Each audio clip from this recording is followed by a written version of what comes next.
മങ്ങാട് ടൗണില് അവിടെ വരുന്നവരെയൊക്കെ കൈയാണിച്ച് നിർത്തും. ഓനെ കള്ളു വാങ്ങാൻ പൈസ തരണം, അത് ചോദിച്ച് തന്നെയാ വാങ്ങല്.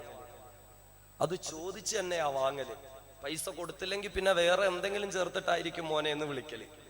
സ്വഭാവം ഞാൻ പറഞ്ഞത്, പരസ്യമായി തുണിയില്ലാതെ റോഡിൽ കിടക്കുന്ന മനുഷ്യൻ, തെറി അഭിഷേകം നടത്തുന്ന മനുഷ്യൻ, ഈമാനിന്റെ ഒരു ചെറു ലാഞ്ചന പോലും ഇല്ലാത്ത മനുഷ്യൻ. എന്തുണ്ടായി? അവസാനം ചത്തു കഴിഞ്ഞപ്പോ, ചത്തെന്നേ പറയാൻ പറ്റുള്ളൂ, എല്ലാരും കൂടെ കൊണ്ടുപോയി കുഴിച്ചിട്ടു. ഇപ്പൊ വലിയ മക്ബറയാണ്, വർഷാവർഷം ആണ്ട് നേർച്ച 2-3 ദിവസം മുമ്പ് കഴിഞ്ഞതേ ഉള്ളൂ. ഞാൻ പറഞ്ഞു, ഇതിനെയൊക്കെ കണ്ണുമടച്ച് വിശ്വസിക്കാൻ പറ്റുമോ? അപ്പൊ ചില ആളുകൾ ഞാനിങ്ങനെ ചോദിച്ചപ്പോ എന്റെ ചില സുഹൃത്തുക്കൾ പറഞ്ഞത്, അത് അദ്ദേഹം കള്ളു കുടിക്കുന്നു എന്നൊക്കെ നമുക്ക് തോന്നുകയാണത്രേ, കുടിക്കുന്നതല്ല നമുക്ക് തോന്നുകയാണെന്ന്. അങ്ങനെയാണെങ്കിൽ ഈ ബീവറേജ് ഷോപ്പിന്റെ മുമ്പിൽ നിൽക്കുന്നവനെയൊക്കെ നാളെ ഔലിയാക്കളാക്കൂലേ? നമുക്ക് തോന്നുകയാണെങ്കിലോ?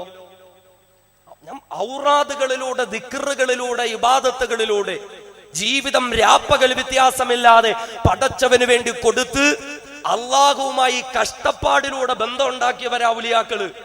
ആ ഔലിയാക്കളുടെ കൂട്ടത്തിൽ കണ്ട തെമ്മാടിയും കള്ളുകുടിയനെയും പിടിച്ചു നിർത്തുമ്പോൾ യഥാർത്ഥ അഹ്ലുസ് സുന്നത്തി വൽ ജമാഅത്തിന്റെ ആശയാദർശങ്ങൾ അംഗീകരിക്കുന്നവർക്ക് എന്റെ സഹോദരങ്ങളെ നിശബ്ദത പാലിക്കാൻ സാധ്യമാകുമോ?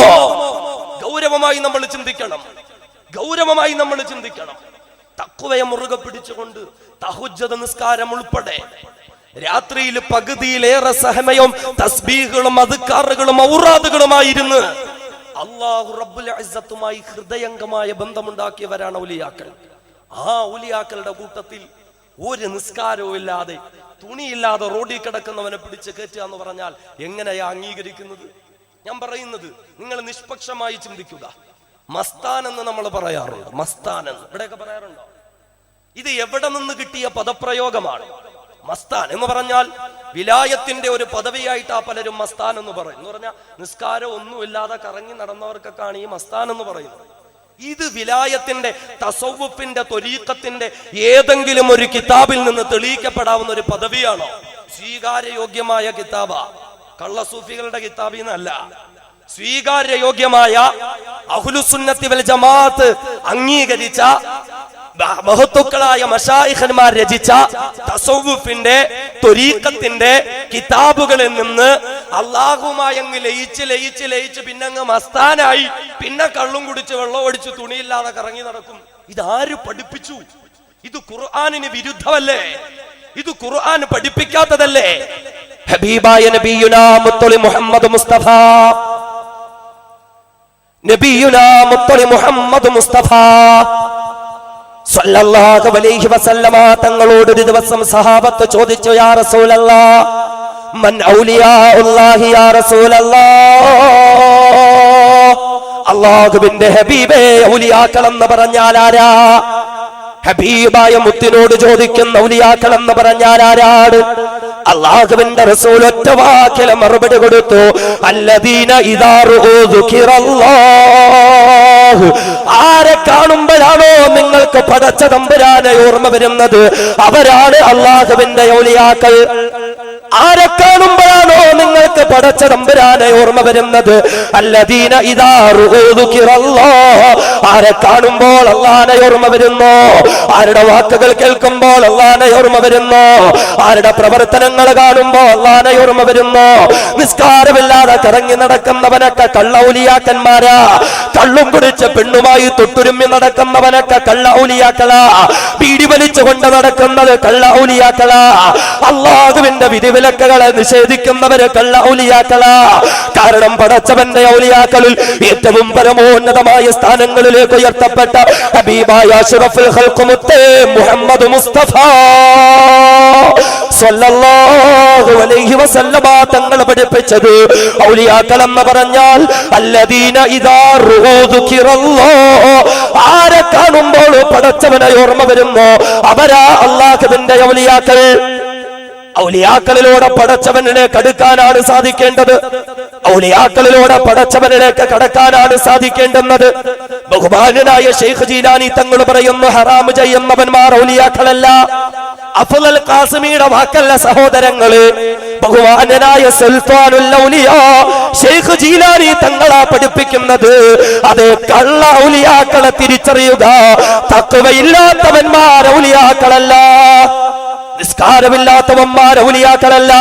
ഹറാമുകൾ ചെയ്യുന്നവര്, പെണ്ണുങ്ങളെ നേരിട്ട് കണ്ട് മുസാഫഹ ചെയ്യുന്നവര്, പെണ്ണുങ്ങളെ കെട്ടിപ്പിടിക്കുന്നവര്, പെണ്ണുങ്ങളെ സ്പർശിക്കുന്നവര്, അള്ളാന്റെ പള്ളിയിൽ നിന്ന് ബാങ്ക് കേൾക്കുമ്പോ ജമാഅത്തിന് നിസ്കാരത്തിന് പോകാതെ വീട്ടിന്റെ ഉള്ളിൽ ഒതുങ്ങിയിരിക്കുന്നവര്, മുരീദന്മാരോട് കെട്ടുകഥകൾ പറയുന്നവര്, എന്തെങ്കിലുമൊക്കെ മദ്യമോ മയക്കുമരുന്നോ ഓടിച്ച് ദിവസങ്ങളോളം ലെക്ക് കെട്ട് കിടന്നിട്ട് ലെക്കിൽ നിന്ന് മുറുക്കമെഴുന്നേറ്റ് ബോധം വരുമ്പോ ഞാനങ്ങ് ഹറമിലാണെന്ന് പറഞ്ഞ് സമുദായത്തിന്റെ വിശ്വാസ ദൗർബല്യതയെ ചൂഷണം ചെയ്യുന്നവര്.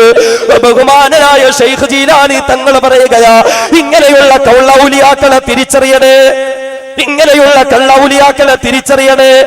ശൈഖ് ജീലാനി തങ്ങൾ ഒരു ദിവസം തന്റെ ശിഷ്യഗണങ്ങളോട് തന്റെ ജീവിതത്തിൽ നടന്ന ഒരു സംഭവത്തെ വിവരിക്കുകയാ. മഹാനവറുകൾ തന്റെ ശിഷ്യഗണങ്ങളോട് പറയുകയാണ്, ഒരു ദിവസം ഞാൻ വുളൂ ചെയ്തുകൊണ്ട് ദിക്ർ ചെയ്തുകൊണ്ട് ഇബാദത്തുകളൊക്കെ കഴിഞ്ഞിട്ട് സുന്നത്തായ രീതിയിൽ കിടന്നുറങ്ങുകയാണ്. ശൈഖ് ജീലാനി തങ്ങൾ സുഖമായി കിടന്നുറങ്ങുകയാണ്.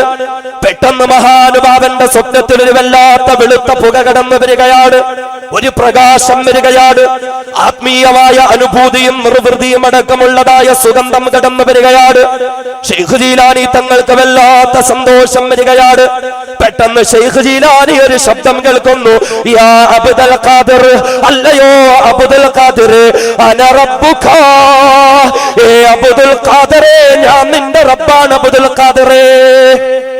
ശൈഖ് ജീലാനി തങ്ങൾ ശിഷ്യന്മാരോട് പറഞ്ഞതാണ്, മക്കളെ, ഞാൻ കണ്ട സ്വപ്നം ആത്മീയ നിർവൃതിയുടെ അനുഭൂതികളിലേക്ക് കടന്നുപോയ സ്വപ്നം. ആ സ്വപ്നത്തിലെ പ്രകാശവും സുഗന്ധവും വെളുത്ത പുകപടലങ്ങളും വന്നിട്ട് എന്നെ വിളിക്കുന്നു, യാ അബ്ദുൽ ഖാദിർ, അല്ലയോ അബ്ദുൽ ഖാദിർ, അന റബ്ബുക, ഞാൻ നിന്റെ റബ്ബാണ് അബ്ദുൽ ഖാദിറേ. പടച്ചവൻ ശൈഖ് ജീലാനി തങ്ങളോട് സംസാരിക്കുന്നു അത്രേ. എന്നിട്ട് പറയുന്നു, അബ്ദുൽ ഖാദിറേ, നിന്നെ എനിക്ക് വല്ലാത്ത ഇഷ്ടമാണ്. നിന്റെ ഔറാദുകള്, നിന്റെ അദ്കാറുകള്, നിന്റെ ഇബാദത്തുകള്, നിന്റെ റവാത്തിബുകള് മുഴുവനും എനിക്ക് വല്ലാത്ത ഇഷ്ടമാണ് അബ്ദുൽ ഖാദിറേ. അതുകൊണ്ട് നിനക്ക് ഞാൻ സ്ഥാനക്കയറ്റം നൽകുകയാ, വിലായത്തിന്റെ ഉന്നത പദവി നൽകുകയാ. എനിക്ക് നിന്നോടുള്ള സ്നേഹത്തിന്റെ പേരില്, എനിക്ക് നിന്നോടുള്ള മുഹബ്ബത്തിന്റെ പേരില് ഞാൻ നിനക്ക് വിലായത്തിന്റെ അത്യുന്നത പദവി തരുന്നു അബ്ദുൽ ഖാദിർ. അതെന്ത് പദവി എന്നറിയുമോ? വഖദു അഹ്ലൽതു ലകൽ മുഹറമാത്.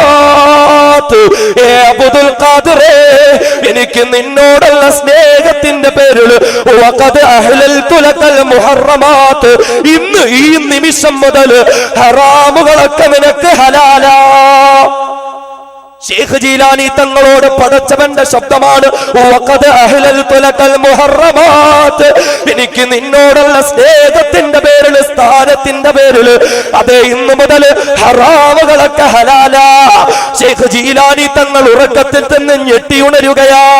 എന്നിട്ട് രണ്ട് കൈകളും പടച്ചവന്റെ ദർബാറിലേക്ക് ഉയർത്തി മഹാനവറുകൾ പ്രാർത്ഥിക്കുകയാണ്, അഊദു ബില്ലാഹി മിനശ് ശൈത്വാനിർ റജീം, ഇഖ്സാ യാ ലഈൻ, ഇഖ്സാ യാ ലഈൻ. അല്ലാഹുവേ, വിരട്ടിയോടിക്കപ്പെട്ട ശപിക്കപ്പെട്ട പിശാചിൽ നിന്ന് ഞാൻ നിന്നോട് കാവൽ തേടുന്നു അല്ലാഹ്. ഇഖ്സാ യാ ലഈൻ, ഇഖ്സാ യാ ലഈൻ. എടാ ശപിക്കപ്പെട്ട പിശാചേ ഓടുക, ശപിക്കപ്പെട്ട പിശാചേ നീ ഓടുക. ശിഷ്യഗണങ്ങളോട് പറഞ്ഞു, മക്കളെ, അത് ശൈത്താനായിരുന്നു മക്കളെ. ഈ അബ്ദുൽ ഖാദിറിനെ വഴിപിഴപ്പിക്കാൻ വേണ്ടിയിട്ട്, എന്നെ കൊണ്ട് ഹറാമുകൾ ചെയ്യിപ്പിക്കാൻ വേണ്ടിയിട്ട് പിശാചാണ് വന്നിട്ടത് പറഞ്ഞത്. ശിഷ്യന്മാര് ചോദിച്ചു, ഉസ്താദേ, എങ്ങനെ മനസ്സിലായി താങ്കൾക്കത്? വെളുത്ത പുകയെന്നല്ലേ പറഞ്ഞത്? നല്ല സുഗന്ധമെന്നല്ലേ പറഞ്ഞത്? നല്ല പ്രകാശമെന്നല്ലേ പറഞ്ഞത്? പിന്നെ അത് ശൈത്താനാണെന്നെങ്ങനെ മനസ്സിലായി ശൈഖ് അവറുകള്? അതിന് പടച്ച തമ്പുരാനാണെങ്കിലോ? ശൈഖ് ജീലാനി തങ്ങൾ പറഞ്ഞു, മക്കളെ, ഞാനും അത് പടച്ചവനെന്നാ കരുതിയത്, അത് അല്ലാഹു തന്നെയാണെന്നാ ഞാനും വിശ്വസിച്ചിരുന്നത്. പക്ഷേ വഖദ് അഹ്ലൽതു ലകൽ മുഹറമാത്, ഹറാമുകളൊക്കെ ഹലാലെന്ന് പറഞ്ഞില്ലേ, അതുകൊണ്ട് എനിക്ക് മനസ്സിലായി അത് പടച്ചവനല്ല പിശാചാണെന്ന്.